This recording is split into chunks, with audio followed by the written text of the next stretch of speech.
ada dua periode yang dapat kita pahami. Yang pertama periode Mekah dan yang kedua periode Madinah. Periode Mekah merupakan periode di mana Islam lahir dan periode di mana Nabi Muhammad mendakwakan Islam. Sini beliau mengatakan bahwa teknik yang pertama berdakwah secara sembunyi dan secara terang-terangan. Di mana pada saat itu beliau berfokus kepada dakwahnya kepada keluarga dekat, kepada sahabat dan kepada pendengar dekat. Kemudian baru dakwah secara terang-terangan. Yang pada saat itu Islam mulai menyebar ke seluruh bagian Arab. Dan sebagai masyarakat ada juga memeluk Islam, ada juga menolaknya karena ada tekanan daripada kaum Inggris. Kemudian periode Madinah. Periode Madinah merupakan periode di mana Islam mengalami tekanan sehingga membuat Nabi Muhammad SAW harus hijrah ke Madinah.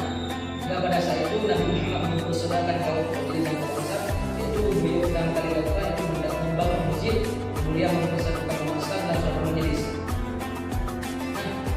Dalam fase perkembangan agama Islam ada 4 fase yang harus kita pahami. Pertama, fase pada masa Rasulullah SAW fokus pada bidang akidah yang kemudian beliau melakukan 23 tahun, 13 tahun di Mekah dan 10 tahun di Madinah. Kemudian pada masa kepemimpinan Khulafaur Rasyidin, yakni para sahabat Abu Bakar, Umar, Utsman dan Ali, fokus pada bidang akidah, syariat, muamalah yang lebih kurang berkuasa 30 tahun yang dipimpin oleh 4 khalifah. Kemudian pada masa dinasti Umayyah yang berkuasa selama 91 tahun yang dipimpin oleh 14 orang khalifah, fokus pada ekspansi atau perluasan wilayah. Kemudian pada masa Abbasiyah yang lebih kurang berkuasa 500 tahun yang dipimpin oleh 34 khalifah, fokus pada bidang ilmu pengetahuan yang melahirkan para ilmuwan dan tokoh Islam pada masa itu.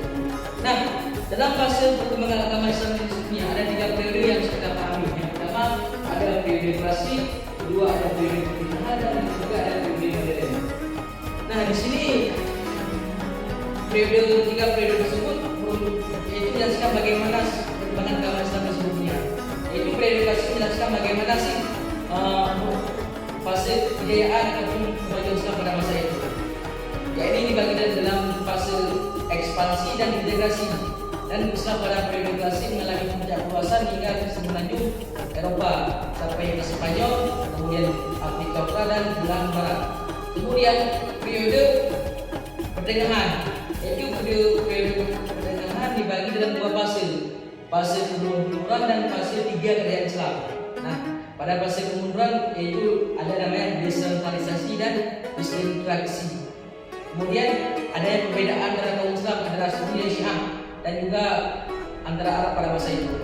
Kemudian ada 3 kerajaan besar yang dapat kita lihat di sini, itu ada kerajaan Utsmani, kerajaan Safawi dan kerajaan Persia. Kemudian periode modern yang merupakan zaman kebangkitan umat Islam, di mana pada periode modern umat Islam sudah sadar bahwa bangsa Arab mulai maju sehingga bangsa Islam mulai ditinggalkan kemajuannya, sehingga membuat para tokoh Islam, umat Islam untuk memodernisasikan pendidikan Islam sehingga pada masa itu Islam mengalami masa kebangkitan, yaitu masa Islam. Nah, dari pemaparan di atas banyak tadi yang kita dengar itu bagaimana sih